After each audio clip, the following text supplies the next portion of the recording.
Coach, with all your training going on at Extreme Couture and this guy having like 100% finish rate the last couple fights, what is going into the training? Are you guys going into these fights saying, yo, we just want the kill? Are you guys training for this? Is it happening by accident? Obviously, we know it's intentional that you're winning these fights, but what's up with all these finishes? We actually took a little different approach this last camp for him because he's such a reactionary fighter. He fights from his eyes and his athleticism. So we do a lot of reinforcement techniques where he'll throw specific combinations and then I'll move to my left or my right. And then he's going to perform whatever technique that he feels is valuable for him in that moment. So we actually talked about that like maybe a month before his fight. I was like, look, dude, no more set combinations. I believe in your vision and your eyes. Just when you see your hole, tear through that motherfucker. Exactly what I said. Right? Like, and I want my clean kills. Nice. I always tell him that too. Clean kills. I love being free, man.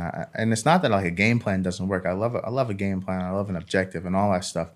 But I just want to be free. I just want to attack this man in front of me. And there's so many different things in my mind that you can do to someone. There's so many different ways that you can hurt someone, literally. Yeah. So I don't want to sort of like nullify any techniques or any opportunities because I'm so set on like a game plan. I just want to be free.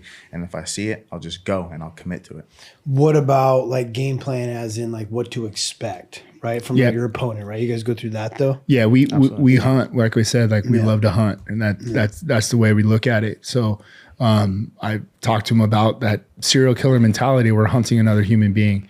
I want you to look at mannerisms and tells and what do they do when they're tired? What do they do if they're winning? How do they react to certain things? When do we go in for the kill? You know, when are they hurt? You know, anything like that. Like you're looking at another fucking person and we're trying to take them off the planet, like you said. Yeah. You know. Gotcha. Let's kind of talk about UFC 323. You know, you had a great fight against Antonio. And, you know, the performance was like something that I think would happen with the way Coach describes you as this like borderline, you know, obsessive MMA fighter. But walk me through this fight against Antonio. Walk me through what was kind of going through your head. Because I know you guys had some good conversations before this fight. And I know also Coach Eric Nixick he was hyping you up extremely heavy before this fight. And he was telling us some stuff about things he was whispering to you before the fight. So kind of walk that through for the audience so they get a little behind the scenes of what it's like. Man, early in the fight camp, of course, you game plan and everything. You have a strategy and we stick to that. You don't let go of that. You know, you stick to the game plan, you study your opponent and all that stuff, but then you highlight your own qualities as well. And you match that against your opponent and you stay on the path. But then as it gets closer to the fight, in the locker room, I let everything go. Because at this point, it should be ingrained in you. All your reactions should be like that. You should see something that's like, okay, I go this way. Okay, he's going this way. I'm going to do this. So all that stuff should be ready and prepared. So really, it's controlling your emotions, controlling your breathing, and keeping yourself calm and keeping yourself in a free state so you can just react and you can just do things as soon as they come. You don't want to hesitate. You don't want to do any of that stuff where it's like a delay.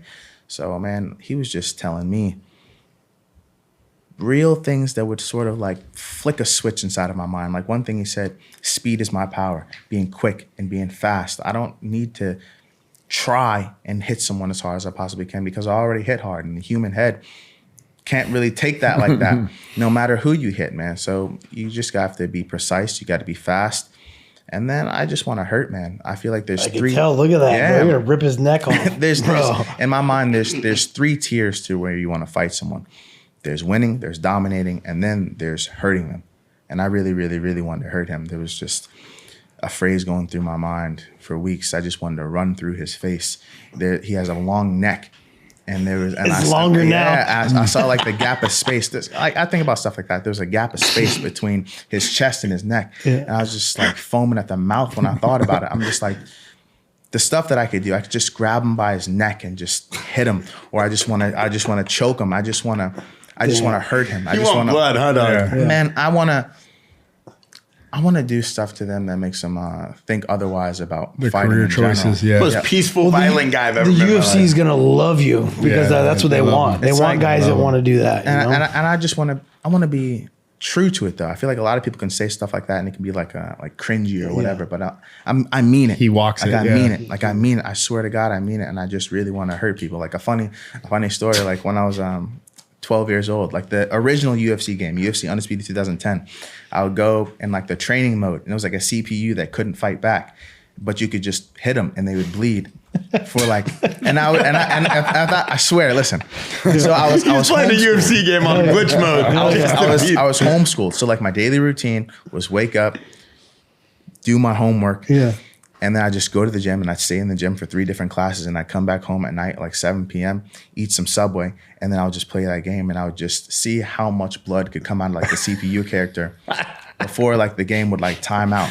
And I would just do that literally for hours. Damn. And then my mom would call me up for dinner and everything. And then I'd be upset. But then I'd just do the same thing every single day. So I just love thoughts like that of just making someone's face different, like having them react, seeing the expressions on their face when they're tired or when they get hurt or when they pretend like they're not hurt or when they're trying to hurt you.